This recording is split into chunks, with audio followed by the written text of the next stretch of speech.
Langsung saja, perkenalkan nama saya Nada Iman Nufida dengan nomor induk mahasiswa 2019-012058. Pada video kali ini, saya akan menjelaskan mengenai proses pembubutan luar dan juga pembubutan dalam.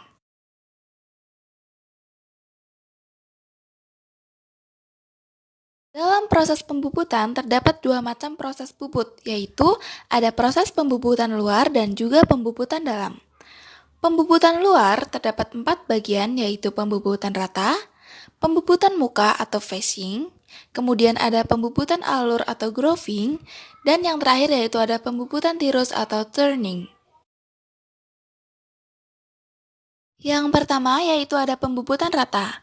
Pembubutan rata merupakan proses dasar dalam pembubutan, yaitu dengan mengurangi diameter menjadi diameter yang diinginkan.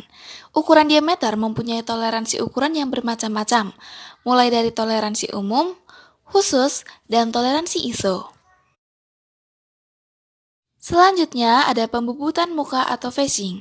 Proses pembubutan muka atau facing ini juga merupakan proses dasar pembubutan, yaitu dengan mengurangi panjang benda kerja. Kemudian ada pembubutan alur atau grooving. Pembubutan ini bertujuan untuk membuat pembebas pada ulir atau bisa juga untuk pemasang snap ring. Pada saat pembubutan alur, kita harus menyetel baik-baik kecepatan putar mesin bubut. Kenapa? Karena pada saat kita memulai untuk membuat alur, jika kita menggunakan putaran mesin bubut dalam kondisi putaran yang sangat kencang, maka akan menyebabkan kerusakan pada benda kerja. Selanjutnya ada pembubutan tirus atau turning, merupakan suatu bagian dari poros yang ukuran diameternya berangsur-angsur mengecil dari titik ke titik pada panjang poros. Pembubutan ini dilakukan dengan pahat khusus untuk menyetel pada top slide dengan menggeser senter dari tailstock. Selanjutnya, saya akan menjelaskan mengenai proses pembubutan dalam atau boring. Proses pembubutan dalam atau boring ini merupakan pembubutan dengan gerakan pemakanan sejajar dengan sumbu benda kerja. Menurut arah pemakanannya, boring dilakukan pada bagian dalam benda kerja. Boring ini bertujuan untuk memperbesar diameter benda kerja. Dan selanjutnya saya Tegardi Prasetya dengan NIM 2019-012-053 akan menjelaskan pembubutan alur. Ini adalah ketentuan pembubutan alur. Alat-alat yang digunakan. Yang pertama yaitu kunci cak atau cekam. Yang kedua adalah kunci tulpos. Dan yang ketiga jangka sorong. Yang keempat yaitu pahat alur.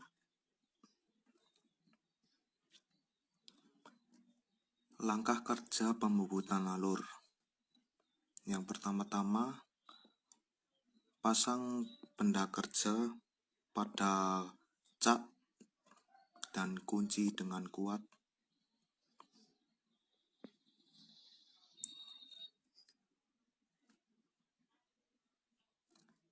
Dan yang selanjutnya,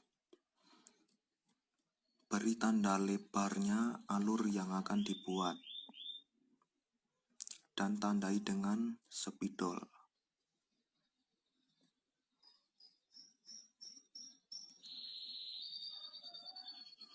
Ini contoh lebar 5 mm. Dan pasang pahat alur pada rumah pahat. Dan pastikan ujung pahat sejajar dengan senter putar.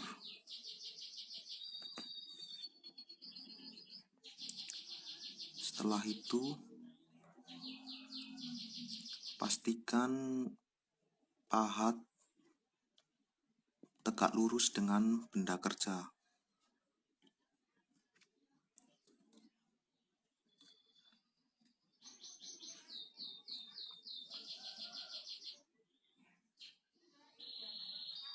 Dan langkah yang selanjutnya yaitu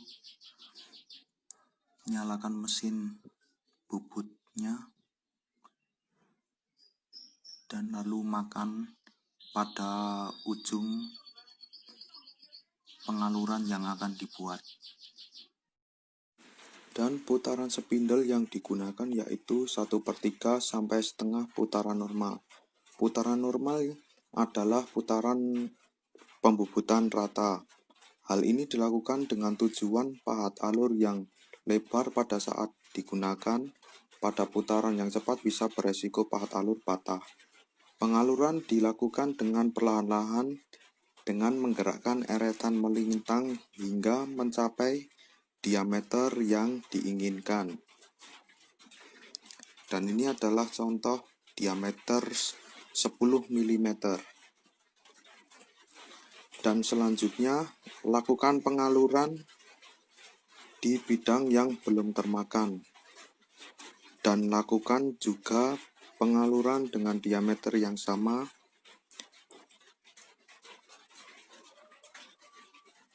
seperti sebelumnya, pengaluran dengan diameter 10 mm.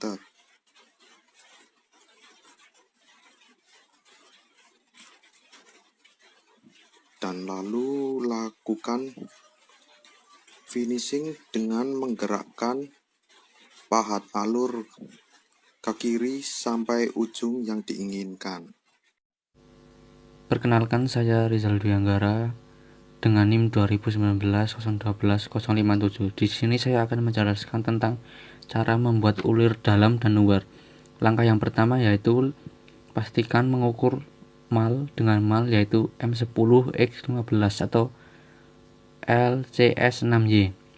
Lalu tekan tuas L, tuas C, tuas S, tuas 6, dan Y. Lalu selanjutnya putaran spindle diarahkan ke 165 rpm. Selanjutnya yaitu benda kerja, pastikan benda kerja sudah terpasang di jaucak. Putarkan spindle, dekatkan dengan insert atau pahat untuk setting 0. Tekan tuas kunci untuk gerak ulir. Tekan tuas ke bawah untuk memutar handle untuk otomatis maju atau gerak Z.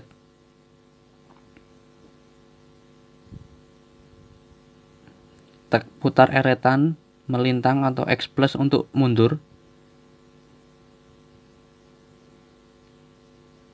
Tarik tuas ke atas untuk Z plus atau eretan memanjang untuk mundur.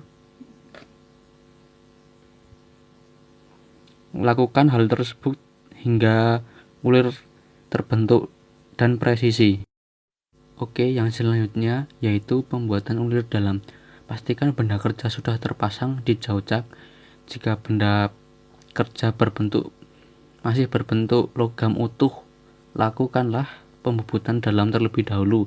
Jika benda logam kerja sudah berbentuk pipa besi, maka sudah bisa dibuat untuk ulir. Prinsip pembuatan ulir dalam ini sama seperti pembuatan ulir luar, yaitu lakukanlah pengemalan terlebih dahulu, lalu tekan tombol-tombol atau tuas tersebut, dan lakukanlah ulir seperti gambar berikut hingga terbentuk ulir yang presisi dan pas seperti di mal.